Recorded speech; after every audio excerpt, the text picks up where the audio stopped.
welcome to Michelle Sews Again. I'm Michelle. Today is Friday, so you know what that means. It's another hashtag Friday Sews Day. If that sounds interesting to you, then stay tuned. Okay, so what Friday Sews is, it's a hashtag that was started by Jen from Today in Jen's Sewing Room. I will link her below as always. And it's a way for the sewing community to kind of come together. We all talk about, those of us that participate, which there's a lot of us, talk about things that we've made over the last week, things that we have planned to make, a little bit about life, and we actually also have a weekly topic that we're supposed to talk, well, we don't have to, it's optional, but I forget it almost every week, but I'm not going to this week. I put it in my notes, so I'm going to talk about the weekly topic at the end. Anyway, so let's just get started. What did I make this week? So I didn't get a ton done. I had a lot planned, but I wasn't in it this week. I did finish version 2 of my muslin for my outfit for my collaboration with Andra from Andra Makes. I will link her below as well. Our reveal is Wednesday, this coming Wednesday at 7:30 a.m. So if you are intrigued as to what Andra and I are making, then make sure that you're subscribed to both of us so that you can get alerted when our videos are published. Andra's way more ahead than I am. She's already made hers, filmed her video, scheduled it. She is on it. I don't know what her outfit looks like though, so I'm really anxious to see. Anyway, so I made version 2 of my muslin. So I will, in the video, I'm gonna walk you through why I ended up needing 2 muslins and then my final outfit. But that's what I got completed from a sewing perspective this week. The second thing that I made, if you follow me on Instagram, you may be aware of this already, but I did attempt some reverse ice dyeing, which I've done before and I did successfully before. I don't know what happened this time, but it didn't really work out the way that I had planned, which is fine because these are garments that honestly were going to be in the donate pile if I hadn't revived them. And I would say that this isn't necessarily a fail. It didn't come out the way that I wanted it to, but I still got something new and interesting. So when you do a reverse ice dye, and basically what that means, you can reverse tie-dye, you can reverse ice dye. Basically what that means is you take a garment that already has color. Like I could reverse dye this top, but you need to take the color out before you put new color in. So a lot of people use bleach. I don't recommend bleach because although bleach is safe for your clothes in the washing machine, it's because you're using a very small amount. The amount that you need to actually remove color from an item is a lot more. And so it actually damages the fabric if you use it in large quantities. And I can show you evidence of that momentarily. Anyway, so what I normally use is, I'll put a picture right here, this WAIWT Bright. And it's a powder form, it's safe for clothes, and you can use it in smaller quantities just to get dinginess out of clothes. But if you use it in larger quantities, it removes the color. Now it doesn't take it to white. I think it kind of depends on what color the fibers were before they were dyed in the first place. A lot of times it just goes to like a gray, kind of taupey, grayish, light brownish color, but that's fine because usually you can dye over that. Well, what happened this time was my outright white, I was reverse dyeing 2 garments. I had a pair of capri length sweatpants that were bright orange, and I had a hoodie, a dark gray heathered hoodie from the Hard Rock Cafe in New York City. I wasn't wearing either of these very often, and so I decided that I would reverse dye them. So I used the Outright White the way that I've used it before, and I've used it successfully, and it didn't do anything. Normally, so what you normally do is you wrap your item up in the fold that you want for your pattern for your ice dye, and then you sprinkle the powder over it, and then you pour boiling hot water on top, and you literally can start seeing the color coming out of the fabric immediately. You leave it to set, I think, between 5 to 10 minutes, and then you're ready to like rinse it. You rinse that out, and then you're ready to do your normal ice dye process. Well, the color wasn't coming out. I even let it sit for like an hour. I flipped it, I put more outright white. It wasn't removing the color at all. And the only thing I can think of in hindsight, and this is after I attempted a different fix, was that although my water was bubbling, maybe it wasn't to actual boiling temperature, like legit temperature, which I looked it up as like 212 degrees. Maybe it was shy of that. And maybe for the outright white to work, you need it to be at boiling or higher. I don't know. But it didn't work. And it's not like the outright was, I don't think it gets old. I don't know, I'll have to look that up, but I don't think it becomes ineffective.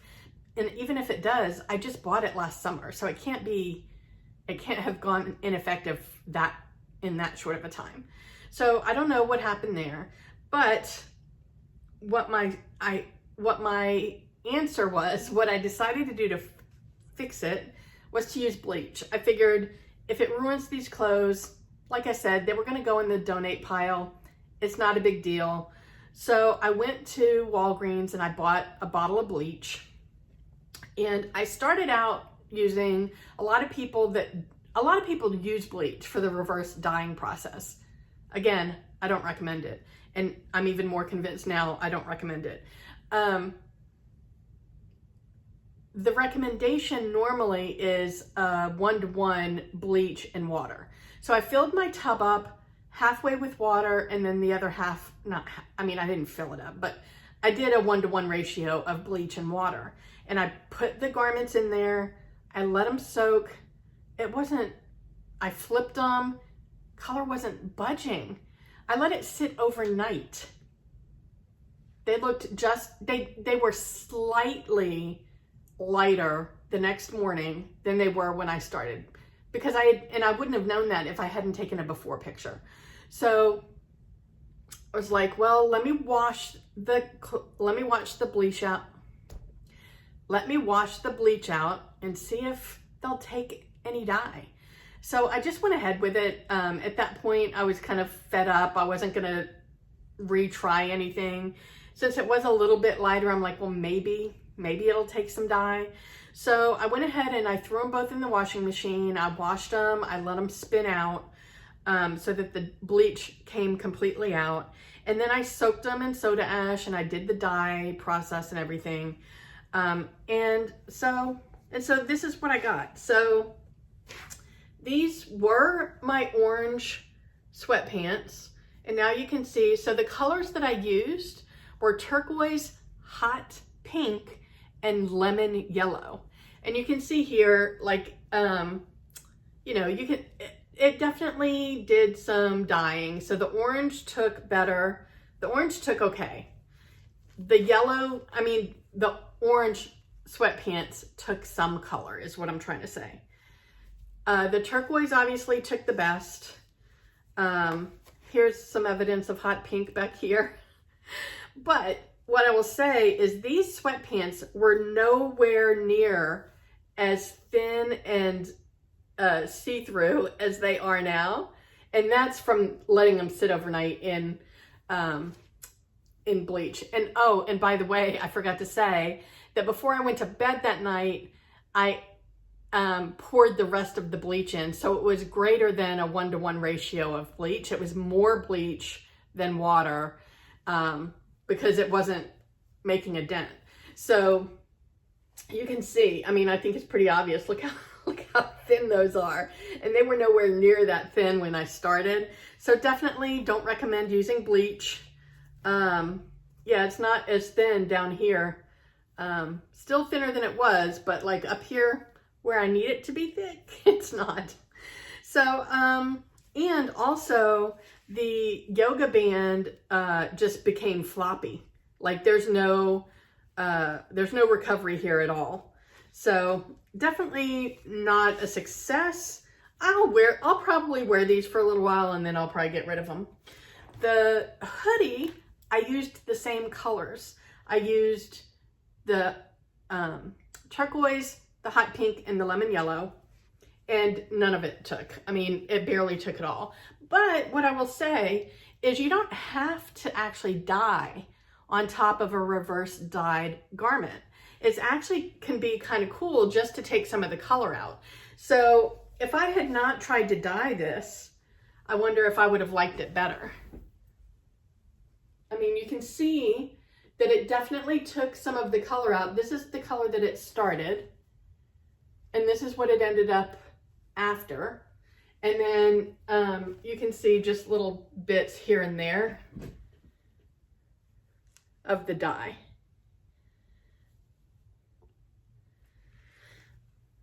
Anyway, this also became a lot thinner than it was.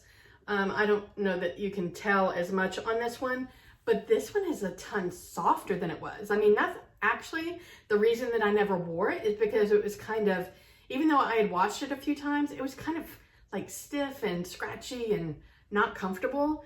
It's super soft and cozy now. So I'll probably wear this now, even though the dye didn't really take. It did in the words. So you can see here, the turquoise kind of took on the Hard Rock logo. But yeah, I'll probably get a lot more wear out of this now because it's so soft and cozy, and I need a jacket in my office all the time because we keep it kind of chilly inside. Anyway, so that was very long-winded about my reverse dyeing situation. All right, so the next thing that I worked on was I cut out the muslin for the second garment for my outfit for my collaboration with Andra. So it's cut out. I haven't sewn it yet. I do need to make some modifications. I forgot to do that before I cut it out. Luckily, the modifications are to make it a little smaller, so I'm good there. And I've made this pattern before, and I know what I need to do. So even though this is a muslin, I think that I know what to do, so it won't. I'll only need one muslin for this garment before I do the final one this weekend. Then the next thing that I did was, and again, if you follow me on Instagram, you will know this, I learned how to crochet a granny square. So I still got all my loose threads here, but yeah, I think it came out pretty good. I have crocheted once in my life. I went to a local yarn shop in Philly when I lived there, and it's the yarn shop that I used to buy my yarn for my knitting, and they had a crochet night. So I went and I learned how to crochet, and I literally just did, I think, a single crochet from end to end and made a scarf, and that was it. So I wanted to make a granny square. It was one of the things on my Make 9 list, and it's because I want to make I was very inspired by Sarah from Naughty Gnome. She made this beautiful crochet blanket out of scraps. And then I was also inspired by Jen from Today in Jen's Sewing Room. Her daughters crocheted, and they make these like stunning blankets. I'll never be able to make that. Well, I mean, I can't say never, but it's unlikely I will have the patience to make that. But I do think that I can make something that I don't necessarily have to pay attention to.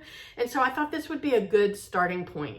And so I followed a tutorial from Sarah at Naughty Gnome. I will link to her tutorial in the description box. I mean, mine is kind of wonky, like, you know, but this is the first time I've ever made one. So I'm actually pretty happy with how it came out. And I am now inspired to work on a blanket. And I found a pattern that I like on Ravelry that I think will be one that won't be overly complicated, that I'll be able to follow. I'll put a picture of the sample here. It's called Joy's Journey. I don't remember the designer. I'll put her at the bottom. But I'm gonna make it in, so I've become kind of a yarn snob. I like indie hand-dyed yarns or yarns that are natural fibers, but I still have a couple of bins worth of this Loops Impeccable thread. This is from Michaels. I'm pretty sure it's their private label brand. But I had intended to make a color block seed stitch blanket knitting with these, and I just never got around to it. So I was thinking maybe I could use these for that Joy's Journey blanket. And I'm going to do it in a rainbow theme. So I've got hot pink, orange, green, purple, teal, violet, and blue. And I think those will make a really beautiful Afghan or blanket or whatever you want to call it. I've attempted to start this blanket about 10 times, if not more. And I keep having to rip it out because I keep screwing up somewhere and I can't figure out what I'm doing wrong. So hopefully once I get going, it'll be fine. And I also bought these cute stitch markers. So I'm a geek. I like science fiction. I love Doctor Who. And so I bought these Doctor Who stitch markers. I've got a TARDIS. Oops. It's a whole collection. My favorites from it are the TARDIS. Look at the cute bow tie. My favorite episode of all of the Doctor Who's, the revamped Doctor Who's, I'll be honest, I attempted to go back and watch the original. I couldn't do it. But my favorite episode out of the revamped Doctor Who is the Don't Blink with the, with the Weeping Angels. Thank you, I couldn't figure it out. So that it's a Don't Blink. I wish it was an angel instead of the Don't Blink, but that's fine. So I've got a sonic screwdriver. I think that one could be one of my favorites. And then just other fun Doctor Who charms. All right, so that's everything that I've worked on this week. So what is next, you ask? Well, let me tell you what's next. So I need to finish my collaboration project for Andra. So I'm gonna make the first garment that I've made 2 muslins on. I'm gonna make that first. That should be super quick. I've got the fitting issues worked out. The second muslin fit, by the way. I've got that worked out. So that should be actually a super quick sew. I need to make the muslin for the second part of the outfit. And I think that will go pretty quick as well. And once I get the fitting issues straightened out, then I'll make those pants. So those are my priorities, because that reveal is Wednesday. I am participating in this So Frugal 22 hashtag, and I am one of the YouTube vloggers that will be doing a video in support of Sam from Frugalissima and Ruanne from the Yorkshire Sew Girl. They're the hosts of the challenge, and I will be one of the supporting actors, if you will, kind of explaining what the challenge is about, what kind of prizes they're going to have, how you qualify, how you enter, all that fun stuff. And I'm going to give you some recommendations on free patterns that you can use. So I'm going to work on that video this weekend. I've made one garment already, and my intention was to make that same garment 3 different ways and do a couple of hacks. I don't love the garment, so I don't think I'm going to do that. I think I'm going to show you the garment, tell you what I don't like about it, and then I'm going to give you the list of other free patterns that I am going to choose from. And they're all going to be plus size free garments. You don't have to do any, you don't have to get a Missy size and grade it up or anything. There are a ton of plus size free patterns out on the internet. So sneak peek on that. All right. And then the other thing that I'm going to do this weekend is I got another shower curtain. My husband really liked my ice dye shower curtain that I made for my bathroom. So we have 2 bathrooms in our apartment. And ever since we got married and lived together, we've had 2 bathrooms. And because we don't have kids and nobody ever comes to visit us, one bathroom is mine, one bathroom is his. And I swear to you, separate bathrooms are the key to a happy marriage. So I am gonna make an ice dye shower curtain for him, and I'm gonna do it in his favorite colors, which are the colors of his favorite football team, despite their performance this year, the Baltimore Ravens. So it'll be purple, black, I'll leave some white showing, and he asked for me to add some gold, which I assume is like a golden yellow, because I don't have a metallic dye that I know of. So I'll work on that, and I'm actually gonna film that whole process so that that can be my ice dye project video for this month. That's all I have planned for this weekend. I think that's, or for this week. I think that's a lot. So yeah, I'm not gonna plan more than that because I won't get it done. The next section is life. I don't really have too much going on. You know, work, sleep, work, dinner. So yeah, that's it. I do, however, I don't know if you saw the video where I talked about my washing machine and how freaking deep it is, and the fact that I'm only 5'1", so I have to get on a stool to get the stuff that's all the way at the bottom out of it. Look what I bought. I got an old lady grabber. Well, a grabber that old ladies use. It's not a grabber to grab old ladies.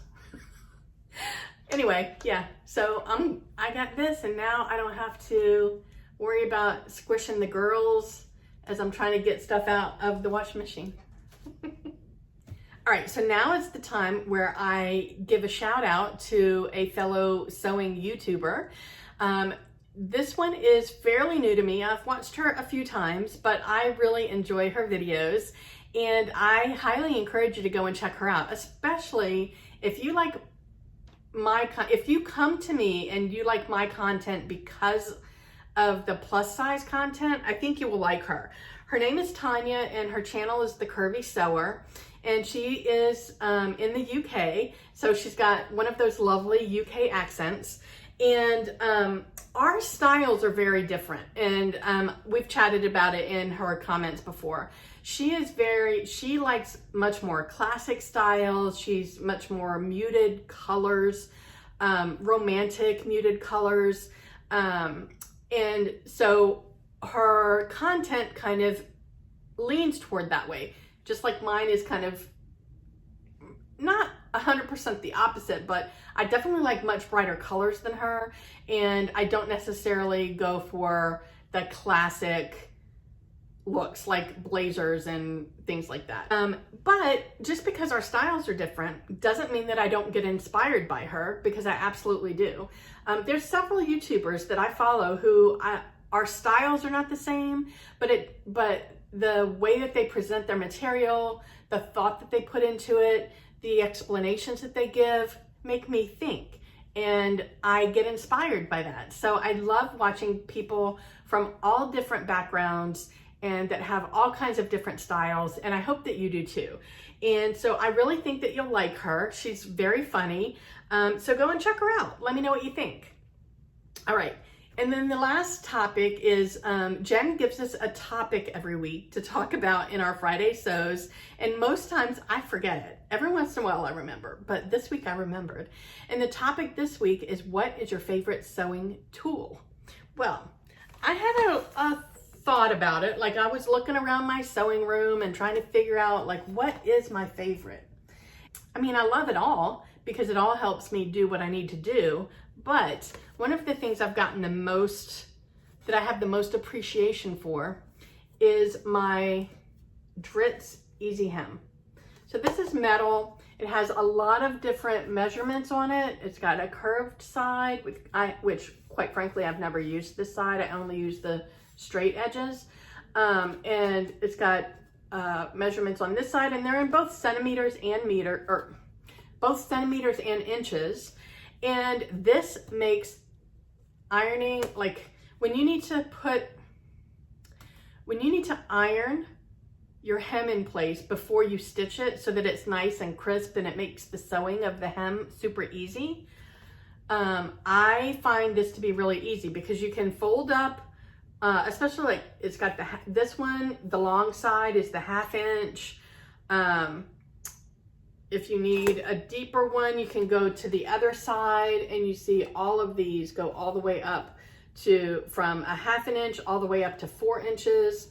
And so it makes it very easy, rather than using I used to use my seam gauge, and I would do it at different points and iron in between, because when I try to eyeball it, my hem is wonky as hell. So I find that this helps me get a super straight, super even, flush hem, and I love it. I would love to know, what is your favorite sewing tool? I am always eager to find new notions and tools that make my life easier. So I'd love to know what yours is. Let me know. If you liked this Friday Sews, then why don't you check out my playlist here? And wherever you are, I hope that the weather is amazing. I hope you're able to get some sewing in, and I will talk to you soon. Bye.